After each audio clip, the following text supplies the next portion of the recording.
Here with my beautiful, incredible, talented, amazing wife, Amanda. We're here to talk to you about boosting your productivity. Love, where would you like to start on this one? I'm curious to know what inspired you to dive into productivity specifically.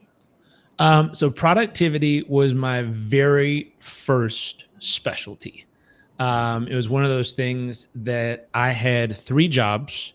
I was finishing up college. I had a personal life. There was so many different things moving in so many different directions that it felt like I didn't have a lot of time, which is commonly the story people say is I have so much to do and not enough time to do it. And so I looked around at what I wanted to accomplish and I realized really quickly either I could continue telling myself this story or I could figure it out. And my version of figuring it out was mastering a few different skills that would give me the ability to accomplish more in a day than most people accomplish in a week, to do more in a week than most people would do in a month, and to do more in a month than most people might do in a year.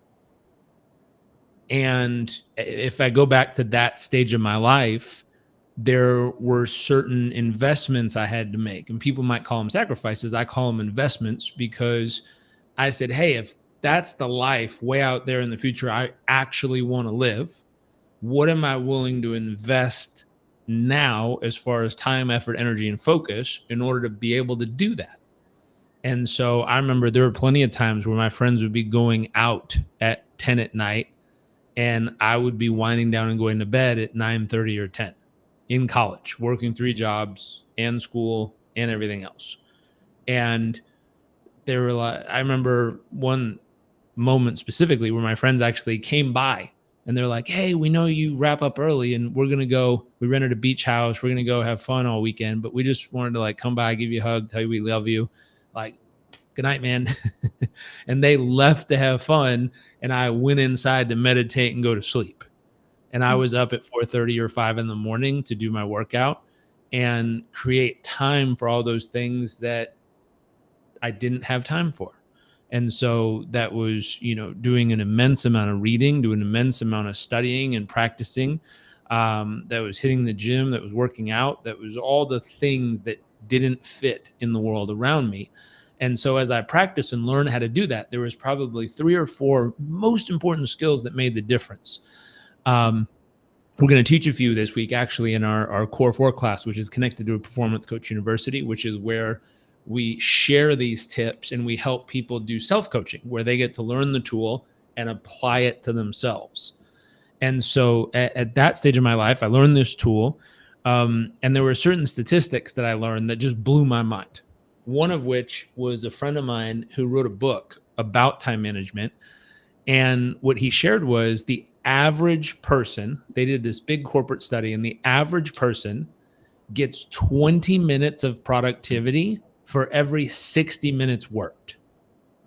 That's bananas. So if you look at a clock, a whole hour, a whole 60 minutes, all the way around the clock, only 20 minutes of those 60 are actually productive.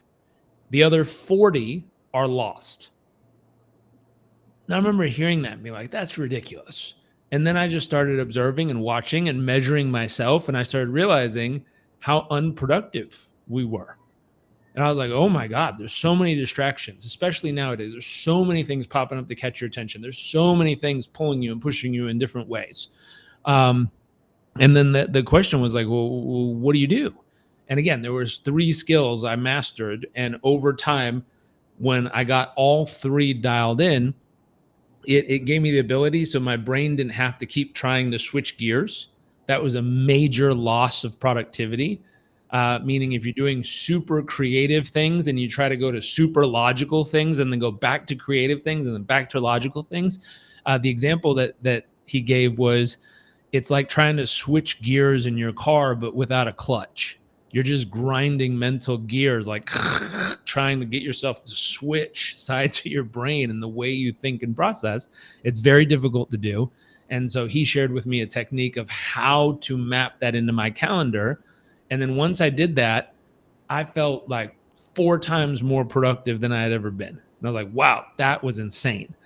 There was another really simple technique of just how to map out your day, like what to front load on the top of the beginning of the day versus what things fit in the afternoon and what things fit in the evening. And by reorganizing what you put when and where, again, another 2% more productive. And I was like, this is incredible. And so I was nerding out over this stuff probably 20 years ago when I was in college. And when I first got into coaching, I worked for my dad. I got 250 hours of training with them. And then they said, hey, we're only going to let you coach on stuff you've actually figured out and mastered in your own life. Like, you have to have real results. You can't just be coaching on something you have no experience with. And so the only thing, I had 2 things: 1, health and fitness, which I had figured out, and 2, productivity and time management. And I remember when I left and on my own, my very first client 15 years ago on my own business was a lawyer in London from a major law firm. And he reached out to me and said, hey, I'd like you to coach me on productivity. And so him and I worked together for, I think it was 3 months, and we dialed him in. We mapped out his ideal week. We nailed down how he would chunk his days.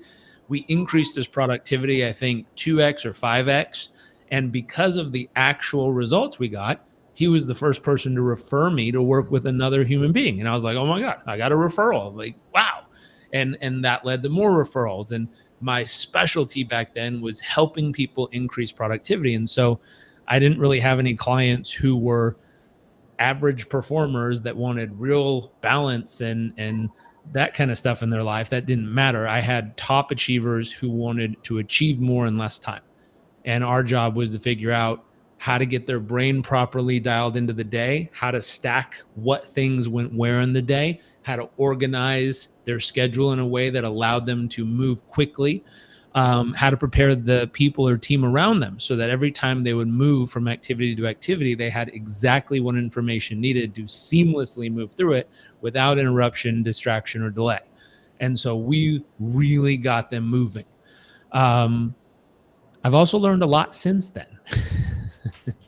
I've had people give me feedback of like, that sounds robotic. That doesn't sound like you're really living. And I've met friends who are totally different. Like, that my original piece of my career was working with top achievers. I mean, you got to think in the business world, these would be your Olympic gold medalists. These are the best of the best at what they do. They're striving for more. They're looking for that 0.5% difference that gives them the edge to get what they want. Now, fast forward that story. That was one of my first clients I ever had in my personal business. 10 years later, he circled back and he said, hey, I know we worked together for a few years and then I went off on my own. I just wanted to give you an update. I sat down about a year ago and I looked at every single major goal I had in my life: becoming a partner, living on a certain street, getting married, 2 kids, having a specific car, living a certain way, flying private, like all these things I dreamt of when I first came on board this law firm. He's like, I have to tell you, every single one of those things has happened. Blew my mind. Everything I wrote down is now my life. And he said, I was sitting down last year and I was thinking, well, now what do I want to do? Where do I want to go from here? I've accomplished everything I wanted. I'm a partner of the firm. I've accomplished every dream I've ever had. Where do I go from here? And he took out a pen and paper and he started working through it. And he said, who helped me with this the first time? And what was really fascinating, he goes, I remember you and I worked together and you helped me the very first time. Help turning on on PBS. Okay, bring it over here. I'm just making a guest appearance. Can you go to fix I'll be right back. Okay. I'll tell the rest of the story real quick. So he came back and he said, hey, can you help me the same way you helped me before? I said, absolutely. It'd be an honor. And so him and I sat down and we mapped out the next 10 years. Where would he go from there? He's a partner in the firm. He lives on the street he wants to live in London. He has the car. He's married. He has got the kids. Everything he wanted became his life. And so this conversation is, well, where do you go from here? Where do you achieve? Like, once you've hit the peak of success, if you're climbing the mountain and you get the peak of success, where do you go from there? I don't know if you've ever seen the logo of our company we have, but it's you hit the peak and then, where do you go? I always say beyond success. So what is above success? Achieving all the things you want. And that's what him and I worked on most recently in the last few years, which was, where do you go from here? You have all the success you want. You have all the money you want. You're married, you're happy, you're healthy. You have all the things you want. Where do you go from here? And what it really came down to was figuring out how he would choose to invest the moments of his life. What projects would he invest into? What people would he want to spend time with? Where would he want to go? What activities would he want to be a part of every day? What groups would he want to run in or sit with at the table?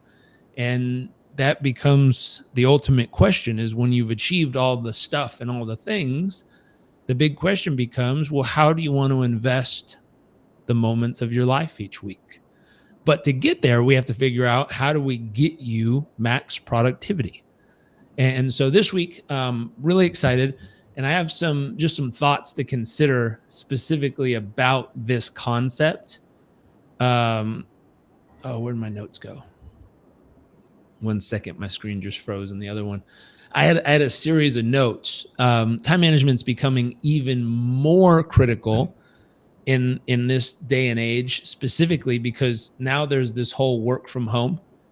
And so as people are now working from home, it's even more difficult. I think, I don't know what I did.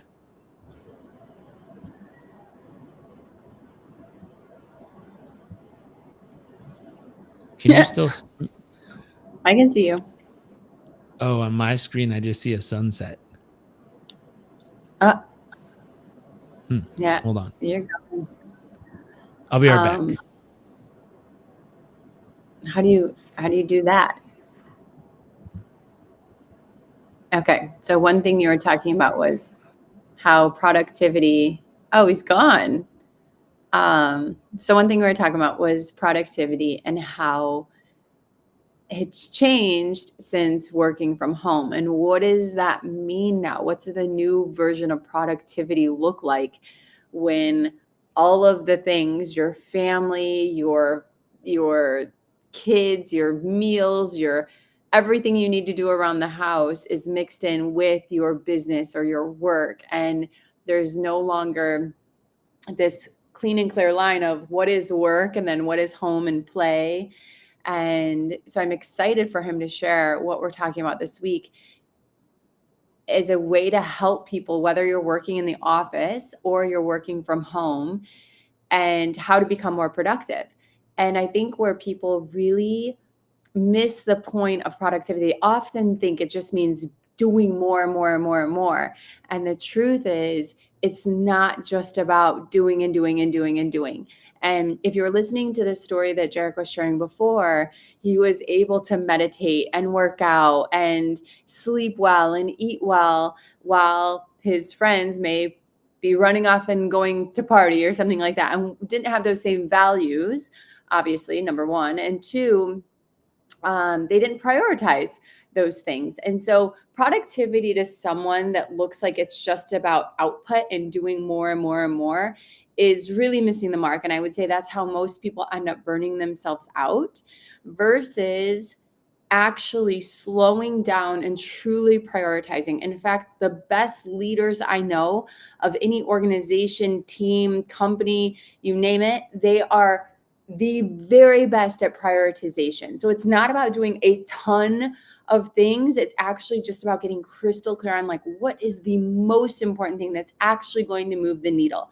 And move the needle isn't just in revenue, and it's not just in doing more. It's actually about being able to calm your mind, body, and soul and get laser crystal clear focused on what is the most important thing. What's the most important thing? Just one thing. So that's where so many people get it wrong. And I'm sure he's going to talk about that soon, because it's not about that. We actually get a lot of people talking about how life just isn't about doing more and more and more. And we're like, we completely agree. In fact, we believe it's about achieving success while living with purpose and having a really fulfilling life, and not just grinding and doing more. So when we talk about productivity, I hope that you understand that it's not about just doing more, harder, faster, stronger, and grinding. It's not that. It's not at all what we practice. We're very much about the fulfillment part. We're very much about the sustainability, the health, the longevity, the vitality, the energy that you have, and the fulfillment of everything that you do. And that ultimately for us leads to greater productivity. And it is such a more, again, fulfilling is the word that comes up. It's so much more fulfilling in the output in any category of life than rather just doing things for the sake of doing and being busy for the sake of busying and calling that like productivity because you're grinding on all cylinders. Anyway, all right, you're back. Welcome back. Into that, but the way I always think about it is if I can get more. Oh my gosh, you have such a cartoon voice right now. I don't know how you do that, but it's hilarious when that happens. You should actually just run with it.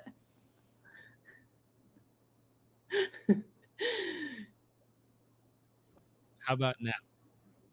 It's normal. Okay. The cartoon voice is hilarious. So the other piece I realized is getting more done in less time isn't so you could just stack more things onto your plate. My thought is getting more done in less time means you can get the most important things done and actually free up time to go invest it into the people and projects that really matter in your life. And so if you can get your work done in less time, and then you have more time to go work out, do some meditation, do some things for yourself, or go for a walk. We went on a walk this morning that was beautiful. We went to the Cocoa Bar down the road where this guy has coconuts the size of my son's head wearing a helmet, and he got to drink a fresh coconut this morning. And so it's freeing up time to be able to invest in the people and projects that matter to you in the world, which means we still need to get everything done. And it's really important. Some things that are important to think about, the impact of remote work on productivity. So this has made a huge shift in our lives. Many people report higher productivity levels when working from home, attributed to fewer office distractions and more control over their work environment. However, the increase in productivity has also raised concern about work-life balance and burnout potential. And so there's that piece that's happening. Another piece is mindfulness and mental health. There's an increased recognition of the importance of mindfulness and mental health practices in enhancing productivity. Techniques such as meditation, mindful breaks, setting boundaries for work hours are emphasized in maintaining health and well-being and preventing burnout. The flexibility of scheduling. So the flexible work schedules include adoption of the 4-day work week in some companies, which we do that, have shown promising results in improving productivity and employee satisfaction, which is pretty cool. Let's see, other things on here. More time for learning and development. So the ability, like if someone had a 1-hour commute every day to work and all of a sudden they get to reclaim the hour there and the hour back, that's 2 hours of learning or health or mindfulness or connecting with people you love. Like there's more that can fit into those hours. The personalization of productivity strategies. So this is a big one, learning all the different strategies for increasing productivity and figuring out which really work for you. Like I have one friend who gave me an idea that was totally out of my wheelhouse. And her idea was she has a nothing day. I was like, what is a nothing day? I'm like, what do you plan or what do you do with a nothing day? And she's like, no, that defeats the purpose. The point is, it is nothing. I'm like, what do you mean nothing? Like my brain couldn't comprehend the concept. And she's like, well, you go to bed. You have no clue what you're going to do the next day. You have no plans, nothing scheduled. And when you wake up, you take a deep breath. And instead of trying to logically decide what to do, you emotionally connect with what feels like it's calling to you. And whatever that is, that's what you move towards.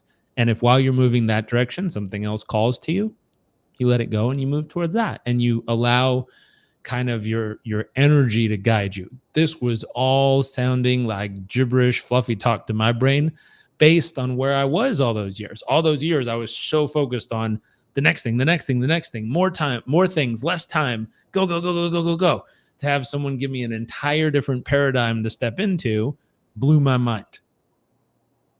It also is very interesting if you try to apply that in a relationship. My wife and I have learned. It's Which challenging. part? Which part? Like on Sundays when I'll decide, I figured out, one, I have to give you a heads up. I have a nothing day. And then two, it's really hard to share the plan when there is no plan. The plan is to wake up and move to whatever calls. That's challenging because now there's more people and more my son, my wife, myself. There's a bunch of moving pieces. So it's also easy for some of us who are used to structure and organization to get stuck in our structure and organization. And if someone were to allow us to create a new space where you can just be instead of do, it's a very different experience. I'll tell you from experience, it's difficult. It's challenging because it pulls or breaks the paradigm that I was using to live most of my life in. So people who are really great at planning freak out when you take away their ability to plan. People who have other people who can't plan for the life of them, when you try to get them into a structure, they freak out. My thought is it's the ability to master both. That's kind of where maximum productivity comes from. The ability to both be able to do, really effectively and to just be really blissfully.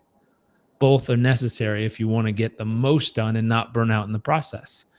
Final piece, we were talking about the statistics, but there's something really interesting where data-driven productivity analysis, where people are able to actually gain data and look at work patterns and identify bottlenecks, where you can make an informed, actually mathematical decisions on what's actually working and what's not. I know a lot of people, when I first started working on productivity, when I talked to them, a lot of people would say, how do you know you're more productive? And they'd say, well, I just feel more productive. I'm like, if you went to your accountant and said, hey, do I have more money in my bank account or less money than last week? And he goes, I don't know. It kind of feels like more, wouldn't you say? I'd be like, yeah, no, that doesn't work. You can't feel it. Go look at the account and tell me if it's up or down. Is it more or less? Like there's a numerical digit. And what's funny is, again, depending on which side of your brain you operate in all day, for some of us, we'd feel frustrated because it's all about how we feel. For others of us, we'd be irritated if someone says it feels like there's, more productivity. In reality, if we measured it, we find out we're being less productive. Doug, how you doing, man? Doug says, I don't like structure, as you know. I'm an action energy guy, but I need it and thrive in structure with a great plan. I love that. So useful. Okay. I'm going to wrap this up to hop into my next meeting, but I'm really, really excited about what we're going to share this week. Make sure to hop on live with us. We'll probably be around the same time each day this week. We're going to share a couple tips, a couple stories, and a couple strategies throughout this week for you, specifically on optimizing your productivity. Two things. One, if you like stuff like this, if you're working on improving stuff like this, if you do better in a group community environment than by yourself on stuff like this, I would invite you to come and join us. We have a group, two groups. We have a group called Performance Coach University, where our members are learning. We actually have a pod starting today. Our members are learning how to guide others through tools like this. So they're getting certified. We're teaching them how to bring people through this process. So if you have a huge heart, you love helping others, and you'd like to learn how to help other people be more productive, get more done in less time, achieve higher levels of success in their life and business, that would be a great place. All you got to do is go just DM me, send me the info, and I'll send you the info for Performance Coach University. The other place, if you are working on this in your own life and you need to do what we call self-coaching, learn the tools, apply it to your own life. Learn the tools, apply it to your own life. Again, just DM me, send me the info, and I'll give you access to a group we have that meets every Tuesday where they're all working on level one, which level one is self-coaching. It's all about learning the tool, applying it to your life, and seeing the results. My thought is once you've learned it, applied it to your life, and seen the results, now you're equipped to guide other people through the process through Performance Coach University as an actual certified coach. either way, send me a DM that says send me the info. I'll get you all the details, and we will see you tomorrow. Hold on. Any last minute tips from my wonderful wife? No, I think you covered so much great stuff. I'm excited for our class tomorrow on this. And I think that, like you mentioned, for our Tuesday group, if you are someone that wants a community, more support to help crush it in love, health, wealth, and your career, then get after it. Join us on Tuesdays. It's a beautiful place. There's great accountability, great support, great coaching, great teaching. And if you are a coach or a leader, or you want to become a coach or a better leader, Performance Coach University is an amazing, amazing deep dive into performance coaching, and it's fully certified and accredited. So we're really proud of the coaches coming through there. They're incredible coming in, and even more, they're just unstoppable graduating the program. So that's a great option too. Where did you go? You just disappeared on me. How did you do that?